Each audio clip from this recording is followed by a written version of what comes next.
we have our second expanding a binomial problem. A little bit trickier, so I just wanted to show what happens on one like this. We need Pascal's triangle. We look at the exponent to say, okay, we need the row that starts with a 1 and a 3.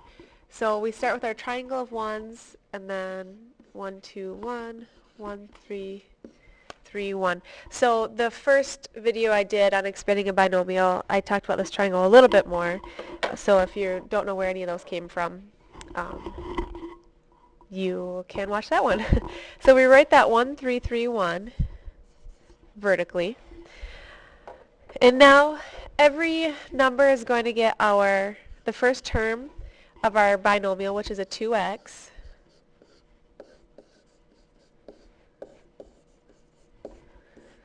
And each of these 2x's is going to get an exponent. And we're going to start with 3 and count down. So 3, 2, 1, 0.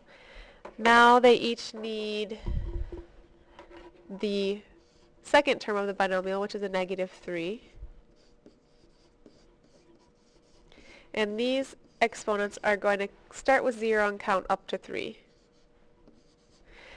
So now it's just a matter of simplifying step by step what each term is going to be. So our first one, we have a 1 times, now this 2x cubed, we have to cube the 2 and cube the x, so it's an 8x cubed times negative 3 to the 0 power. Anything raised to the 0 power is a 1. So our first term is going to be an 8x cubed. Now we go to our second term, and we have a 3 first, times 2x squared, square the 2, square the x, so we have a 4x squared, times, now a negative 3 to the first power is a negative 3. And we're going to multiply the numbers that we have left. We have a 3 times 4, which is 12. 12 times negative 3 is a negative 36x squared. Alright, our next term, we have our 3 times 2x to the first power is just a 2x, times negative 3 squared. Well, negative 3 squared is a positive 9.